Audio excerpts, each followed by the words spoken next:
লেবাননের সশস্ত্র গোষ্ঠী হিজবুল্লাহর সঙ্গে যুদ্ধবিরতি চুক্তি অনুমোদন দিয়েছে ইসরায়েলের মন্ত্রিসভা। গত মঙ্গলবার প্রধানমন্ত্রী বেনিয়ামিন নেতানিয়াহুর সভাপতিত্বে অনুষ্ঠিত বৈঠকে এই সিদ্ধান্ত হয়। ইসরায়েলের একটি সংবাদ মাধ্যমের বরাত দিয়ে বার্তা সংস্থা রয়টার্স এই কথা জানায়। মন্ত্রিসভার বৈঠক শেষে জাতির উদ্দেশ্যে ভাষণ দেন নেতানিয়াহু।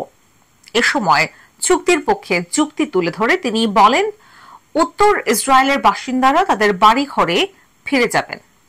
লেবাননে হামলার প্রতি ইঙ্গিত করে নেতানিয়াহু বলেন, হিজবুল্লাহকে ইসরায়েলি বাহিনী পিছু হটিয়ে দিয়েছে, তারা কয়েক দশক আগের অবস্থায় চলে গেছে।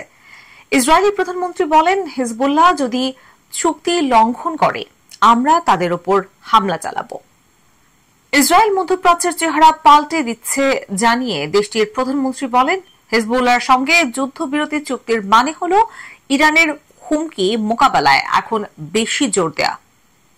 ইসরায়েলের মন্ত্রিসভায় লেবাননের যুদ্ধবিরতির চুক্তি অনুমোদন হওয়ার পর এই নিয়ে যুক্তরাষ্ট্রের সময় গত মঙ্গলবার বেলা 2:30টায় বক্তব্য দেওয়ার কথা মার্কিন প্রেসিডেন্ট জো বাইডেনের।